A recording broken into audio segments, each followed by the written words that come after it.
Did I ever tell you about the day I died? Yeah, there was a day that I was dead. I was DJing when I first moved to Minneapolis for another company. They were working as an agent to help me find work, and they were a good company, and I did a couple of gigs for them. And part of my deal was that I was not allowed to give out my own cards, that I could only give out their cards, but in the first month that they were having me do it, they didn't have cards for me. So I just told people, my name, and certainly reach out to this company if they asked for my name or asked for information during the event. And I did this event for this company, and this lady just heard that my name was Bill Herman. She didn't really know where I came from. So about 6 months later, she went looking for Bill Herman. She went on the web, and I really didn't have a web presence yet. And she didn't really find anything except for this really big DJ company here in town. And called that company up and said, does Bill Herman work for you? And by then I had a reputation. And this company said, he sure does. So she said, well, I want to hire him. So they made a deal with 30 minutes. Within 30 minutes, she had booked Bill Herman to do her event. Problem was, I didn't even know what this company's name was. I've never worked for them before, and they just lied. They just out lied. But they had in their clause a contract that said that if for any reason something happens, they can put anybody they want into the event, which in fact they did. But only about a week before the event, they called up and said, "Sorry, Bill's not going to be able to do your event. We're going to send Margaret or David or I don't really know who it was." But she got like, whoa, wait a minute. The only reason I hired you is because you had Bill Herman, and why can't he do my event? Well, he just can't, and we have it in our contract that we can send anybody we want, so we will. And you're going to be very happy, so don't worry about it. And she pressed a little bit, and they said, hey, sorry, that's just, he's not going to be there. He can't make it. So she hangs up, and she spent another 2 days really steaming about it, and she called her friend, and her friend said, well, you should really get a real reason why this is happening, because that's the only reason you wanted to have this company, because Bill was going to be a part of it.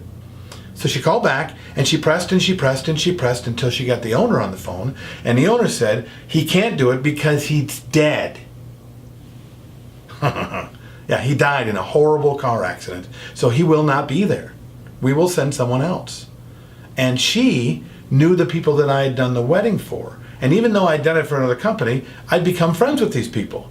So she called her and said, my God, Bill died. And she went, what? Bill died? And she called my wife, who was working at the hair shop at the time, and said, oh, Maureen, I'm so sorry to hear about this horrible thing about your husband. What? Well, the car accident, and then he's dead. And she went, he's what? And she called me up, and I answered the phone, and she goes, oh my God, thank God you're alive. You're alive. Now, she had to deal with this because she had a contract, and she did her event, and that's not really the point of the story. The point of the story is this happens a lot, and I don't know if you're one that's done this before, or you're one that's had to deal with this because somebody else has done it before. And this is an extreme example, but this is the jealousy of other DJ companies thinking that they have to lie and steal to be able to take a gig away from someone from somebody else, okay? At the time, I was billing 3 times the amount of money as this company was. So for them to send me a gig would have actually been a good thing, because they would have got me off of their rolls, and they would have not had to worry about competing with me for that event and for any other event on that day, because I'm just my single operator, right? I don't take on a whole bunch of people. But instead of trying to help the client get what they wanted, they lied to the client and told them that it was impossible for them to have me. Or the company that lies to the client and says, well, he's not that good. Or I've heard terrible things about that person.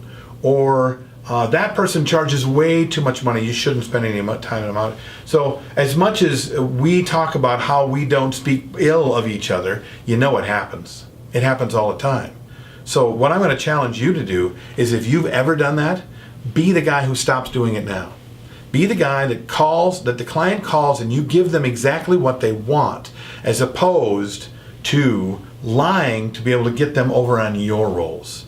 I mean, that's pretty nasty if you ask me. Now, if we all did that, we'd all work. We would. There's already plenty of work for everybody to go around. It's the companies that are doing that with the substandard services or even average services that are making the DJ industry look terrible. They're making us look unethical because we're doing unethical things. I'm not saying it's you, but you've seen it. Or you might even done it at one point. Okay, so now what stand are you willing to take?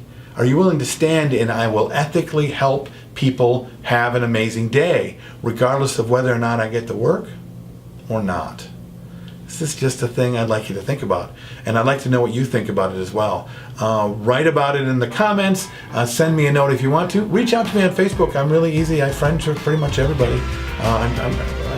So not a big deal. And if you want to know more about my workshop, you can certainly go to entertainment-experience.com. Until next time, I'm Bill Herman, and this has been Creative License.